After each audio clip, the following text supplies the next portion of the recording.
So, Dave, we know that Tupac wasn't the only one that you worked with during your career as being a sound engineer.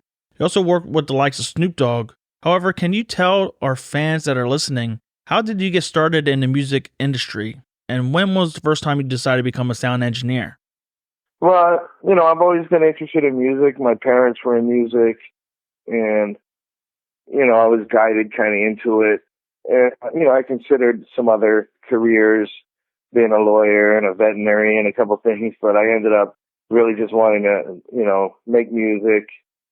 And I started playing a lot of instruments, but I noticed that I was really interested in putting together the big picture. I really liked being in the studio. I like formulating other musicians and artists and creating a song out of it, making a big picture. It was more fun to me.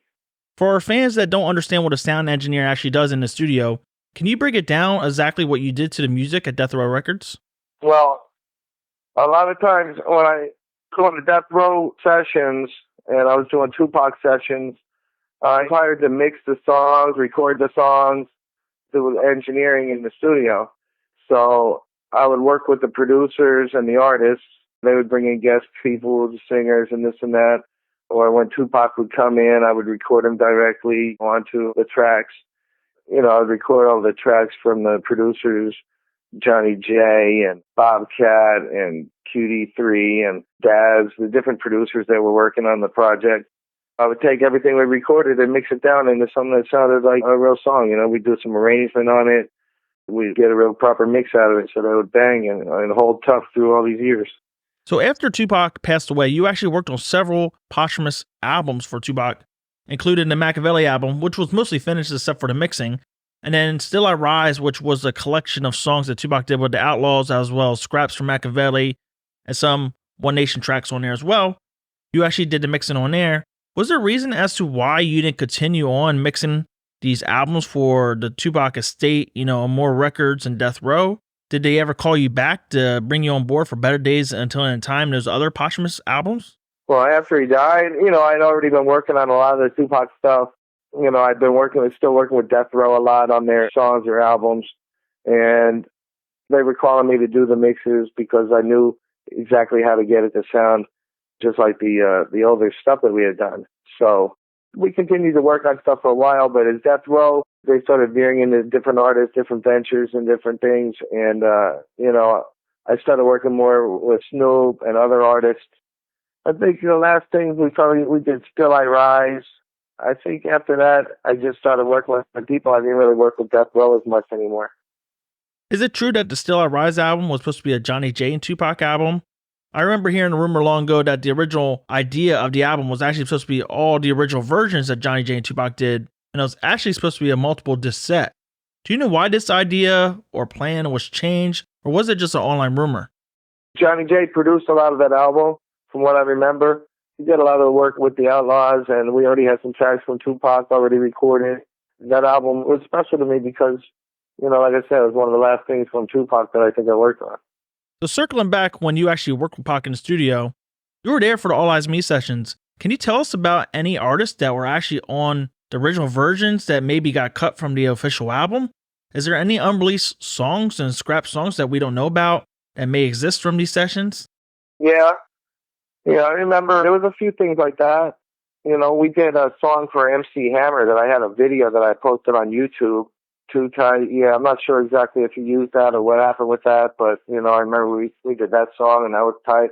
I remember when we did How Do You Want It, Danny Boy actually did the original hook on that. And that was one of the last things that we did on that album was Casey and JoJo wanted to be on the album. He wanted to put them on too. So we took Danny Boy off of them and we put Casey and JoJo singing the hook. Oh yeah, there's actually an original version of that leaked. There's one with a female singer, and then there's another version with just Tupac on the actual hook. And that Tupac on the hook only?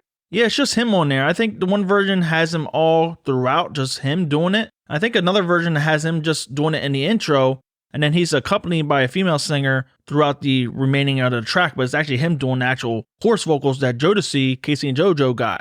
Yeah, then he got Danny Boy to sing it, and that's how it was about to come out until one of the last, few days before finishing of the album. I remember we went in one night and put Casey and JoJo down. I flew the hooks in and then we mixed it that same night. But the All Eyes on Me sessions were, they were special to me. I remember when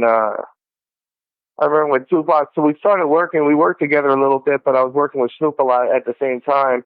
And I remember he was working with a few engineers, but it really wasn't working out with those guys. They weren't getting the right mixes. They couldn't record his vocals fast enough and clean enough and right enough. So I remember they came to me and had me come in there and work with Pac one night after I finished another session. And right away we hit it off, and it was on all the way since then, Do you remember which songs Tupac actually recorded as soon as he got released or during that night? I remember the very first night that we worked together was the night that he got out of jail. The same night he got out of jail, Suge brought him straight to the studio. He came in, I was impressed with his focus on really trying to get this album done. I mean, he didn't go out or anything. He came straight to the studio. And I remember we did I Ain't Mad At You and Ambitions as a Rider that night. And Daz already had the beats laid out, and he already had some verses that he had written. We tracked it that same night right after I saw Suge give him his Death Row chain. But those sessions are all good. We have fun doing every one of those songs. I enjoyed working with the different people on the album. I enjoyed working with the different producers, the different artists. Method Man was on there. I would work with all the producers. Like I said, Bobcat was great. Devontae Swing was on there. We did stuff with Quick was awesome on there. The stuff we did with Daz and Superfly. And there were so many different people that we worked on that album. It was just a great experience from what I remember. We always knew that the album was going to be big, but I didn't know exactly how it was going to be.